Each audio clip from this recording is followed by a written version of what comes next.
In the present video, I am going to share with you English syllabus and paper pattern of Intermediate Part 2. As far as syllabus is concerned, Book 2 Modern Prose is included. Book 2 Modern Prose has two parts, Part 1, Part 2. Part 1 is about essays. It has 10 lessons. Part 2 is about heroes. There are 5 heroes. Novel is about Goodbye Mr. Chips and it has 18 chapters. In grammar and composition, essays, idioms or phrasal verbs, translation paragraph from Urdu to English, all are included in grammar and composition. Paper pattern. Total marks 100. Now we will see how these 100 marks are divided.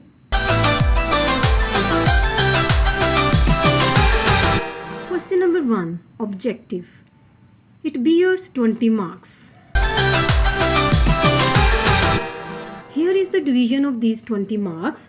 You can see that question number 1, part A, modern prose, 3 synonyms are taken. Part B, heroes, 3 synonyms are taken. Part C, Goodbye Mr. Chips, 4 synonyms are taken.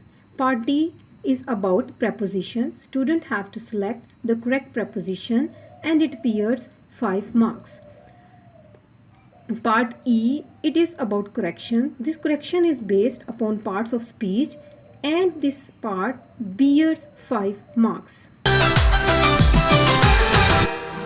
Subjective part, 80 marks. Now we will see the division of these 80 marks.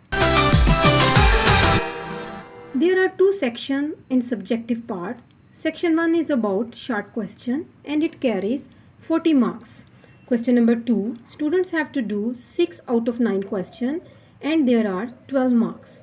Question number 3, students have to do 6 out of 8 questions and these questions are from heroes and it carries 12 marks.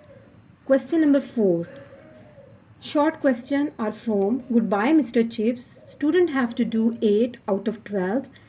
This question has 16 marks and now you can see that 20 questions. Section 2, it carries 40 marks. Question number 5, essays. It bears 15 marks. Students have to select 1 essay out of 4 and they have to write 350 to 400 words. Question number 6, idiomatic phrases. Each idiomatic phrase carries 2 marks and it bears 10 marks. Question number 7, translate into English and it bears 15 marks. Key points the student should keep it in mind. Revise tenses on daily basis. Revise parts of speech. Try to be involved in small learning activity on daily basis, such as translate any paragraph into English from Urdu or write a small paragraph on any topic, 150 to 200 words twice a week. Here is a sample of objective paper. You can see that yellow part show the portion. You can see that the first synonyms are from modern prose, the next from heroes, the next from Goodbye Mr. Chips, the next part is preposition and the other is correction. Here is the sample paper of subjective and you can also observe the yellow parts show the question number and their detail.